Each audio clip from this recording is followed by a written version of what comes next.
So you guys know I love my Fujifilm X100VI, but what I want to learn today and what I want to show you is, can it handle close-up shots, beauty shots, just really clean detail stuff? You might be surprised. Let's find out.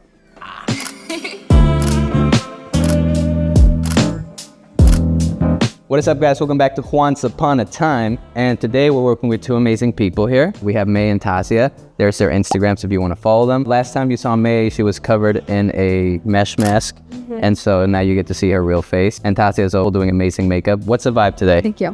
We're trying to emulate the JPG dress, so I kind of brought that into the eyes, made it very detailed and structured. I don't know what that means, but it sounds really professional. But let's get to it. All right.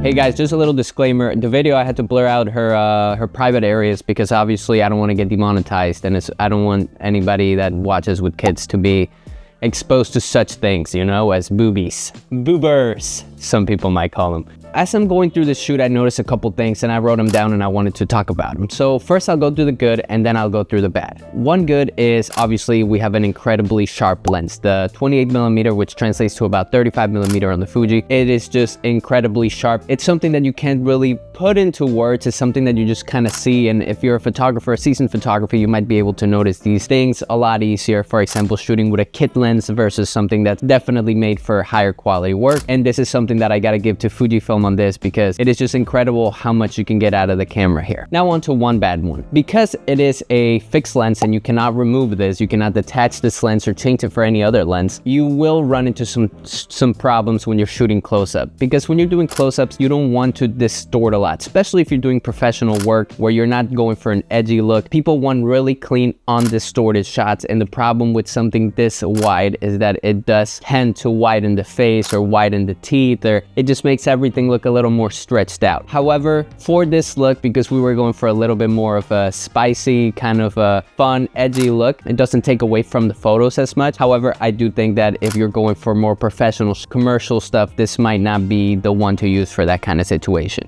Mind you, we were shooting this in natural light, obviously, so, you know, maybe it does change if you're using a little bit more of a dramatic light with the strobes. I have an issue. Her hair is covering a lot of the, yeah, do that. But I also wanna, yeah, that's perfect actually. You kind of look like a Tim Burton character. 3, 2, 1. 3, 2, 1. Can I move your hair? I was gonna say.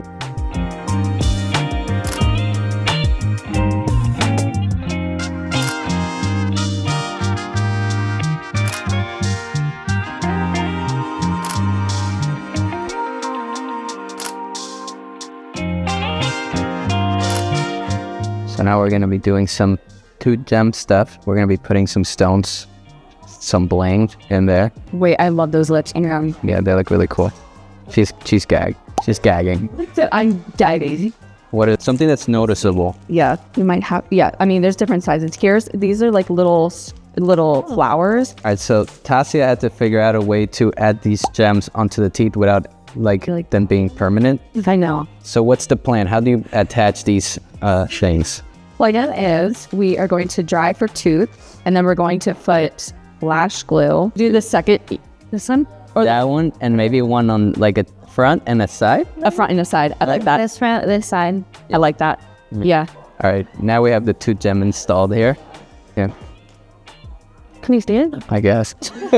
Another great thing is the color science. So for this photos, I was using the Kodachrome, which I mean, I know you guys are tired of hearing it, and I am working on a future video where I talk about more of the simulations that I use on my photo shoots. I've been trying out some new ones, but I don't want to jump into that just yet until I know that it is something that's worthy for you guys to check out. But regardless, I was shooting with Kodachrome 64. The color science, even without the simulations, is just beautiful in Fuji. Everything comes out looking exactly how I want it, and honestly, I do very little editing for these photos. I did do some retouching and stuff, but otherwise, color, huge plus. Now, another thing you might have noticed is that obviously these photos are cropped in. I crop a lot of these photos because I was not able to get close enough. This camera does not have a macro mode. at least not that I know of. It does shoot pretty close, I think about that close, and then I crop in to get a little more. But if you really want to get in the nitty gritty, you probably need something that has a little bit of a longer lens or a closer focusing, or I think it's called a longer focal length. That way you don't have that distortion, as well as you can get really sharp and really close. I was not able to get the details I wanted in the teeth and the little rhinestones, but I think it did an okay job. But I would give that as a downside because it was something that I found myself struggling with when I was editing these photos. Now, another great thing is the autofocus. It's incredibly fast. One thing that I didn't know, because as you know, I just got this camera a couple months ago and I'm just, I'm learning it as I go, but you can actually focus by clicking on the screen. And one thing when I was shooting is because I have my priority on eye focus, it always tends to focus on the model's eyes. And when I was trying to get the shots of the teeth without her eyes in sight, it kept focusing on the eyes. And I was like, man, what's going on? And it turns out if you just click on the screen, it will literally focus on the spot and then I could just take the photo. So I was just doing this. It kind of sucks. I wish it just automatically knew I wanted to focus on the center. And I do have my center focusing on, so I'm surprised it didn't catch that. But I'll still give it as a plus because I thought it was a really cool feature. But let's just say it's a half and half kind of situation where it is a point and it's also not a point. So kind of neutral. Can we do try the bank thing now? Let's wet our hair real quick. Now this is the second look with the third look, I guess, with the hair kind of straight down and still the two gems. So let's start off. Another downside that I would say is that the lowest this camera goes to is a 2 on the f-stop on the aperture. It might not seem like a huge deal, but for the shots I wanted to make, I really wanted to get a really crazy, everything's out of focus, really. So something like a 1.8 would have been great on something like this, or even 1.4. However, it's obviously a limitation of the lens and the camera, so I can't judge them too much, but I'm still gonna knock it down a point for that. It is having trouble focusing towards the things that are closest, but if you use your finger to focus it, it actually does manage pretty well. All right, so overall, what are my conclusions about the close-ups? Did it pass the test? Did it not pass the test? I'd like to pass it on to you, but I'll give you my opinion first. I think that overall the camera did pretty good for what it set out to do. We got some really awesome shots. I did have some problems with the focusing as well, with not being able to get close enough to the subject. However, overall sharpness, color, also focus was a plus side to this. It was a cool experience, and I think overall you can get away with it for your portfolio, but I would not say that you can set out and do this for a professional beauty shot if you're getting close-ups. I think overall beauty shots where maybe you're at a distance and you can get a nice distance from the model and you're just showing the overall face and makeup that's going on, I think it's great. I think that some of the shots did come out great even with the close-ups. So I'll say that it's about a 7 out of 10 on close-ups. I think that it could definitely be better. It's definitely not a macro camera. I can't shoot insects with this. I think they have a thing where you can attach a lens or something to make it macro, but I don't know how macro it is, and it does make it wider. So maybe we'll have to test out. Let me know down below, and also let me know down below what you thought. Was it good photos? Would you use this for this type of photos?